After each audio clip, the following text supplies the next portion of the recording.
बिस्मिल्लाहिर्रहमानिर्रहीम। अस्सलाम वालेकुम आबादगार भाइयों, आपको पता है कि आप जो खाद डाल रहे हैं असल में वो अपने पैसे मट्टी में फेंक रहे हैं। इस खाद का आपकी ज़मीन को रत्ती बराबर भी फ़ायदा नहीं हो रहा। हाँ, आप ये कह सकते हैं इसका नुकसान ज़रूर हो रहा है।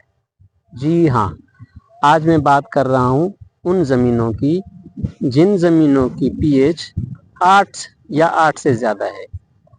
8 या 8 से ज़्यादा पीएच वाली ज़मीनों में जब हम डीएपी खाद डालते हैं, जिस खाद की खुद की पीएच 8 है, तो वो वहाँ जाके अमानत के तौर पे रह जाती है, हल पजीर नहीं होती, जज़ब नहीं होती, पौधे को कम से कम मुहैया होती है।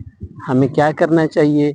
सबसे पहले हमें अपनी ज़मीन की पीएच कम करनी चाहिए ताकि हम जो भी खाद डालें वो हमारी फ़ायदे में हो।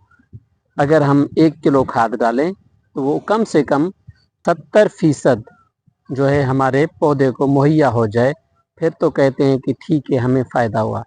लेकिन हम खाद डालें 1 किलो और हमारे पौधे को मुहैया हो खाली 10% या 20%, बाकी सारी की सारी ज़मीन अमानत रख ले और आपकी ज़मीन की ख़राबी का सबब बने, तो ये घाटे का सौदा है।